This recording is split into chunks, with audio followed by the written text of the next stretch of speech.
خب بریم با یکی از دوستان اومده دنبالم، بریم یه دوری بزنیم. رفتم اونجا و دیدم که یارو باز کرد گوشی و دیدم صفحه یه گوشی تاپ برداشته است. گفت آقا من این LCD شو عوض کنم زیرش هوا. بله این اسبای زیبا رو میبینید و اینجا جفتک هم میزنه یواش. به به به، اسبا اومدن اینجا ترافیک کردن. بله اینجا حالا گاوا رو میبینیم که گاوا هم همینجوری جاده رو بستن و ترافیک کردن و دارن میرن دیگه. ما هم همینجوری داریم به مسیر ادامه میدیم و از مسیر لذت کافی رو میبریم.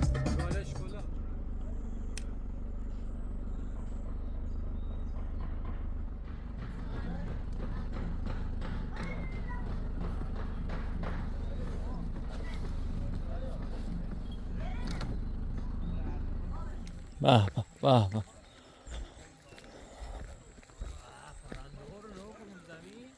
کو آره کلاج.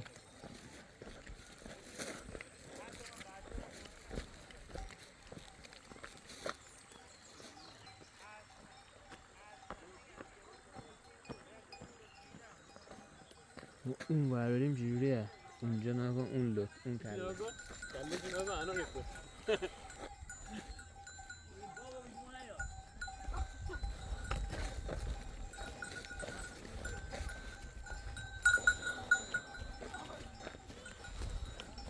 کلا 1 ساعت از خونه حرکت کردیم و اومدیم اینجا. بیا تو رو وایستادیم دیگه، ترافیک هم داشتیم.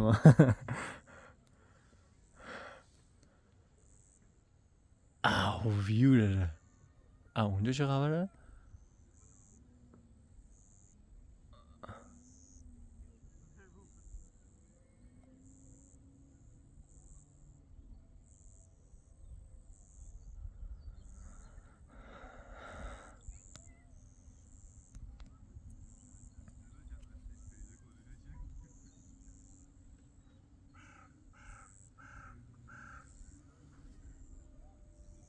تریپه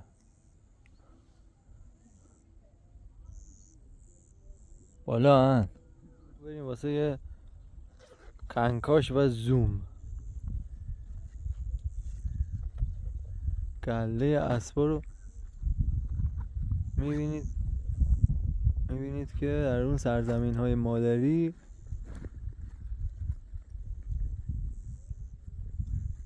اونجا خیلی دوره. آقای به این اندازه دوره.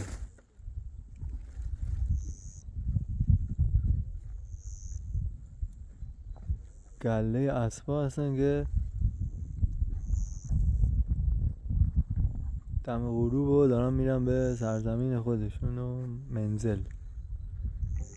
منم که گوشی جدید خریدم و همینجوری دارم باهاش زوم میکنم، همینجوری فوزلی میکنم و البته منظره هم نگاه میکنم.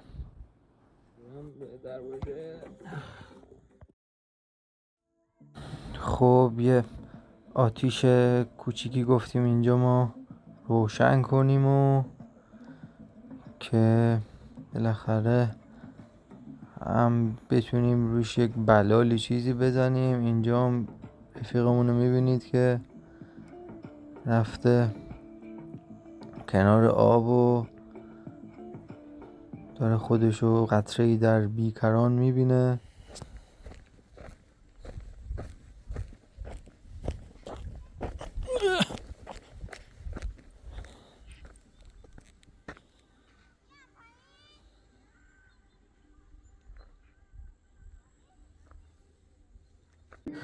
خب منم که اینجا تمرینات ورزشیمو دارم انجام میدم و از شیب دارم میام بالا.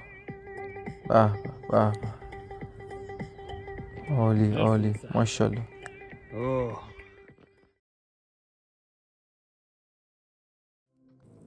بله میبینید که قشنگ بلال مغز پخت داره میشه زیر حرارت خوب.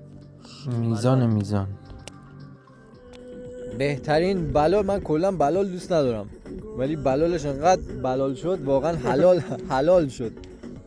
خیلی خوشمزه شد. دلتون نخواد ولی خیلی خوشمزه شده. بله اینجا این دوستان میبینید که اینطوری زیبا کردن محفل خودشون رو با نورای رنگی. ما اینجا شکار لحظه با دوربین رفتیم، خیلی قشنگ بود. هوا داره غروب میکنه و یواش یواش دیگه داره شب میشه و ما همینجوری پر رو تازه کفشا رو در بردیم. کلا اینجا رو خیلی من دوست دارم. سد لفو رو خیلی دوست دارم و جنگلای اونور رو. جنگلای اونور پشتشو چندین بار رفتم. خیلی قشنگه جاش. راهش الان به شما میگم. اون درخت بزرگه رو میبینین اونجا منزل داره، اونجا راهه. از اونور اونجا ماشین پارک میشه، میره اونجا، بعد میره پشت این.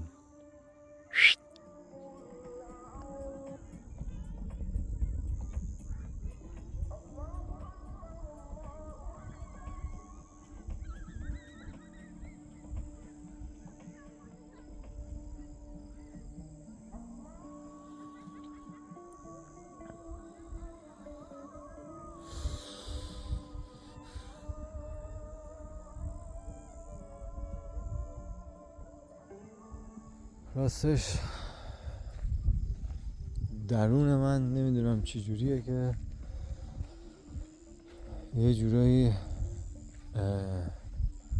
تو دل جنگل و تو تاریک ترین حالت ممکن، یعنی دقیقا این موقع یه روی دیگه ای دارم که اون رو روشن میشه خود به خود. یعنی وقتی که توی دل جنگل هستی و دل طبیعت هستی و هوا تاریک میشه اون روشن میشه و کلا میخواد که امنیت رو واسه اون نقطه‌ای که هستیم حفظ کنه. اون نقطه‌ای که هستی کمپ زدی که اونجا باید امنیت حفظ بشه. حتی شده من تا صبح وای میستم دور مثلا بچه ها بخوابن، من وای میستم تا هوا روشن بشه. هوا روشن شد میخوابم. خیلی جاها خیلی وقتا که رفتیم جنگل تریپ این مدلی بوده. یه دفعه یه چیزی درونم آن میشه، فعال میشه که چشام باز میشه، همه چی رو میبینم. کوچکترین صدا رو باید بشنوم. اینجوری میشه. یه جور تو شرایط سخت، شرایط‌های بحرانی، شرایط‌های فکر کنم همه آدم‌ها اینجوری باشن. شرایط‌های سخت و شرایط بحرانی اگه نترسن و بدونن که از همه چیزو میتونن هندل کنن، واقعا میتونن همه چیزو هندل کنن. توی بدترین حالت جنگ اگه باشه، چه میدونم اینجوری تو دل جنگل گم بشی، اون روشن بشه، اصلا انسان یهو آواتار میشه، یهو از اون حالتی که هستی خارج میشه. نمیدونم شده واسه تون یا نه، واسه من که خیلی شده.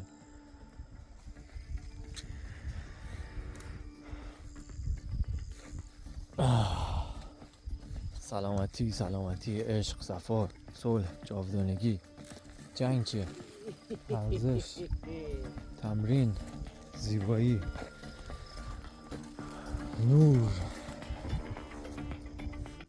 سلامتی، سرحالی، عشق، جوانی، جاودانگی، قدرت، سرعت، استواری، انعطاف، تعادل، چابکی، قدرت زیبا.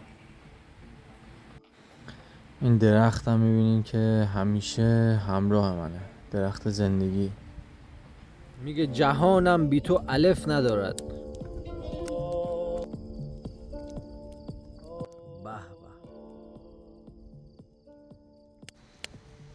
به به به به، چه آتیش زیبایی، چه نوری،